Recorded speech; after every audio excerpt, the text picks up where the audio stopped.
नमस्ते दोस्तों। आज हम किसी आम जगह की नहीं बल्कि एक बहुत ही फैसिनेटिंग जर्नी पर निकलने वाले हैं। सोचकर देखिए, जब हम अपनी पसंदीदा डिश खाते हैं तो उसका एक छोटा सा फूड मॉलिक्यूल हमारे शरीर के अंदर किन किन रास्तों से गुजरता है और आखिर में कैसे वो एनर्जी में कन्वर्ट हो जाता है। ये जानना ना सच में किसी चमत्कार से कम नहीं है। तो चलिए शुरू करते हैं आज का ये एक्सप्लेनर और चलते हैं इस कमाल के बायोलॉजिकल सफर पर। नंबर 9। वैसे देखने में ये बस एक सिंगल डिजिट नंबर लगता है ना? पर यहाँ ये दर्शाता है हमारी एलिमेंट्री कैनाल, जिसे हम जीआई ट्रैक्ट भी कहते हैं, उसकी कमाल की लंबाई को।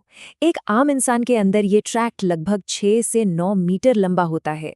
मतलब सोचिए जरा, 9 मीटर लंबा एक पूरा का पूरा रास्ता हमारे शरीर के अंदर एकदम परफेक्टली सिमट कर रखा हुआ है। Mind blowing, right? तो इस पूरे सफर को इजीली समझने के लिए हमने इसे 4 मेन स्टॉप्स में बांटा है। पहला, पाचन की शुरुआत। दूसरा, मुख गुहा यानी हमारे मुंह के अंदर क्या चल रहा होता है।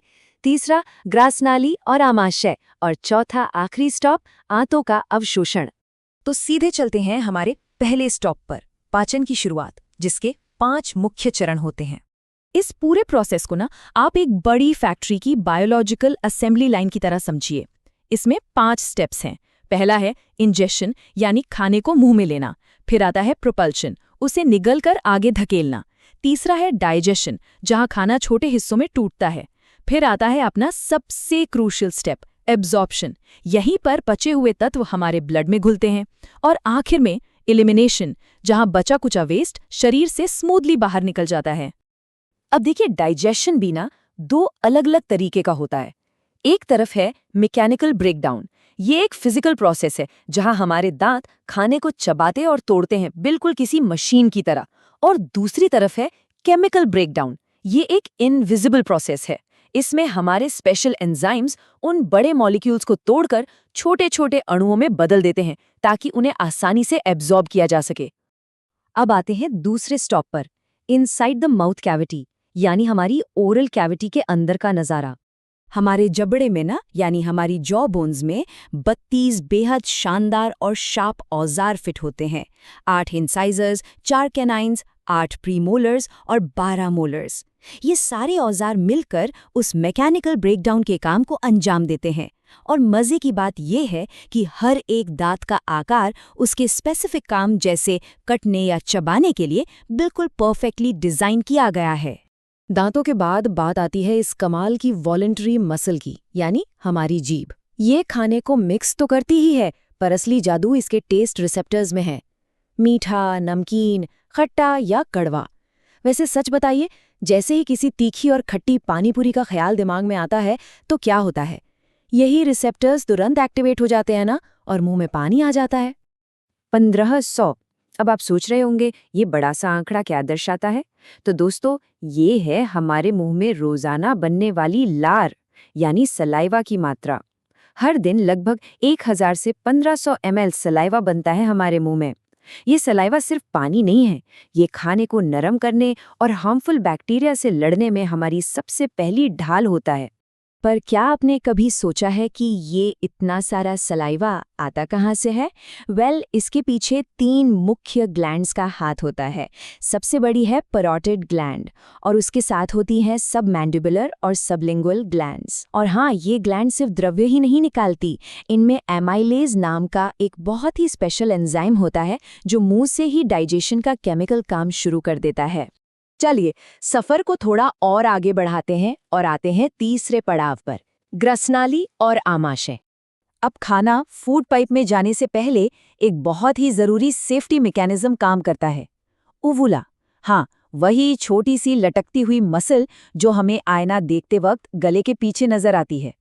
जब हम खाना निगलते हैं ना, तो ये उवुला हमारे नेजल पैसेज यानी नाक के रास्ते को ब्लॉक कर देती है ताकि खाना गलती से नाक में ना चला जाए और बिल्कुल सही दिशा में हमारी 25 सेंटीमीटर लंबी ईसोफेगस में ही उतरे। यहाँ से खाना पहुँचता है हमारे स्टमक में। इस जे शेप्ड ऑर्गन को ना एक हाई टेक केमिकल फैक्ट्री समझिए। इसके 3 मेन हिस्से होते हैं। ऊपर फंडस वाले हिस्से में पैराइटल सेल्स होती हैं जो स्ट्रॉन्ग HCl एसिड बनाती हैं और चीफ सेल्स डाइजेशन वाले एंजाइम्स छोड़ती हैं।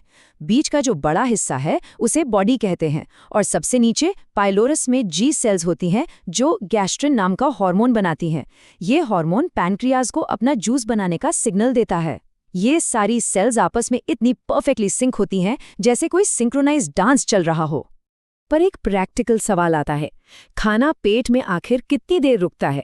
तो देखिए, कार्बोहाइड्रेट्स जल्दी पच जाते हैं, लगभग 2 से 3 घंटे में। प्रोटीन्स थोड़ा ज़्यादा टाइम लेते हैं, पर जो फैट्स होते हैं यानी चिकनाई और तेल वाला खाना, वो 3 से 4 घंटे तक पेट में रुकता है। और एग्जैक्टली यही वजह है कि जब हम कोई भारी तेल वाला खाना खाते हैं तो हमें लंबे समय तक भूख नहीं लगती। पेट में इस जबरदस्त केमिकल ब्रेकडाउन के बाद खाना अपना रूप पूरी तरह बदल लेता है। इस नए सेमी फ्लूइड रूप को हम कहते हैं चाइम। मतलब ना तो ये पूरी तरह लिक्विड होता है और ना ही ठोस। अब ये चाइम पेट से आगे निकलकर छोटी आंत में जाने के लिए बिल्कुल तैयार है। और इसके साथ हम पहुंच गए हैं अपने चौथे और आखिरी पड़ाव पर, आंतों का अवशोषण, यानी हमारा इंटेस्टिनल एब्जॉर्प्शन हाईवे। ये जो नंबर 7 है ना, ये बहुत ही खास है। ये बताता है हमारी छोटी आंत यानी स्मॉल इंटेस्टाइन की लंबाई को। ये आकार में पतली जरूर होती है, पर इसकी लंबाई लगभग 6 से 7 मीटर तक होती है। मतलब सोचिए, हमारे पेट के अंदर ये इतनी खूबसूरती से टाइटली कॉइल्ड होती है कि 7 मीटर लंबी होने के बावजूद वहां बिल्कुल फिट आ जाती है। अब इस 7 मीटर लंबे हाईवे पर आखिर न्यूट्रिएंट्स को पकड़ा कैसे जाता है? यहीं पर एंट्री होती है माइक्रोविलाई की। ये छोटी आंत के अंदर मौजूद उंगलियों जैसी बेहद बारीक संरचनाएं होती हैं। ये अंदर का सरफेस एरिया इतना बड़ा कर देती हैं कि खाने के टूटे हुए ग्लूकोज, अमीनो एसिड्स और विटामिन्स बिल्कुल किसी स्पंज की तरह आसानी से हमारे ब्लड में एब्जॉर्ब हो जाते हैं। अगर इस हाईवे को ध्यान से देखें तो इसके 3 अलग-अलग जोन्स होते हैं। पहला है C-शेप्ड डुओडीनम। यहाँ काइन के साथ पैनक्रियाटिक और बाइल जूसेस मिक्स होते हैं। दूसरा है जेजुनम, जो लगभग 2.5 मीटर लंबा है और यहीं पर सबसे ज्यादा ग्लूकोज और अमाइनो एसिड्स एब्जॉर्ब होते हैं। और आखिरी 3 मीटर लंबा स्ट्रेच है इलियम, जहां बचे हुए विटामिन B12 और बाइल एसिड्स को एब्जॉर्ब किया जाता है। एकदम well planned system. Small intestine से अपना सारा जरूरी पोषण लेने के बाद जो मटेरियल बच जाता है वो आगे बढ़ता है और हमारे इस फूड मॉलिक्यूल के सफर का अंत होता है इस 1.5 मीटर लंबे पाथवे यानी लार्ज इंटेस्टाइन में।